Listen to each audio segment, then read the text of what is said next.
o ativismo do Supremo Tribunal Federal em números. Desde 2019, o STF já declarou 78 omissões inconstitucionais dos demais poderes. Para se ter só uma ideia, entre 1990 e 2018, foram só 62 intervenções. Isso aqui faz parte de um compêndio, uma publicação do jornal Estado de São Paulo, que colocou inclusive online. Por isso que eu estou colocando para vocês aqui, para você ver, né, a conversa, que é só conversa, de que o Supremo Tribunal Federal não está se metendo em coisa que não é dele. Supremo é juiz, é para cumprir lei, para fazer cumprir lei, a Constituição. Inclusive, segundo o jornal, isso representa uma média de 13 declarações por ano, praticamente uma por mês. Um número que revela a disposição da Corte em se envolver em questões políticas que em outros tempos seriam decididas pelo Poder Legislativo, pelos deputados e senadores. Olha, diz aqui o jornal, não se trata de questionar a possibilidade do Supremo agir diante de omissões. Essa é uma atribuição, inclusive, prevista na Constituição. Mas a questão central é a medida dessa atuação.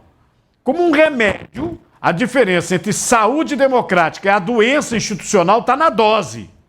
O STF já teve mais equilíbrio. Um exemplo, a decisão de 2007 sobre o direito de greve no funcionalismo público. Na ocasião, a Corte estabeleceu regras provisórias, mas deixou claro que cabia ao Congresso legislar sobre o assunto.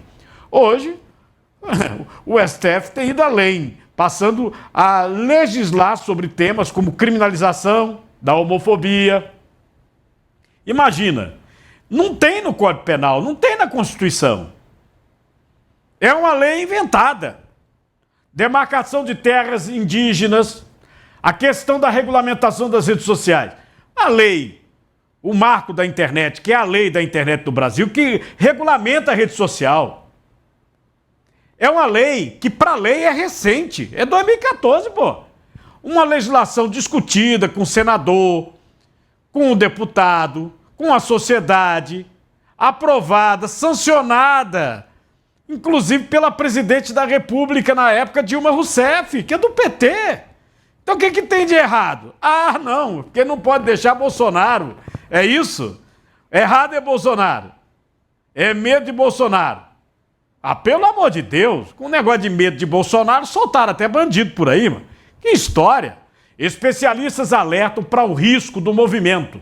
O jurista Diego Werneck, do INSPER, aponta que os ministros têm ampliado cada vez mais a interpretação dos seus poderes constitucionais. Um exemplo, e agora, recente, é a tentativa da Corte de reescrever o Marco Civil da Internet.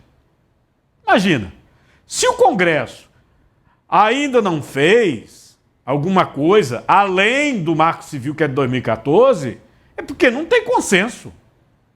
E isso é uma decisão política. É decisão democrática. A política é democracia. E aí o Supremo precisa respeitar, pô. Goste ou não goste. O debate sobre limites de atuação do Supremo já está colocado. A pergunta que fica é a seguinte: o STF vai continuar avançando sobre as competências de outros poderes ou vai retomar o equilíbrio que já teve no passado? Essa é a pergunta. Lembro para vocês, de 2 em 2 anos nós temos o quê? Eleição. Ninguém vota em ministro do Supremo. O ministro do Supremo é escolhido pelo presidente da República da vez e sancionado, o ministro, pelo Senado Federal. Você não vota em ministro do Supremo. Então, o cargo não é político, é técnico. Ele tem que julgar, o ministro tem que julgar de acordo com a lei, e não de acordo com sua ideologia, ou com seu medo de que A ou B assuma o poder nesse país chamado Brasil. O que há?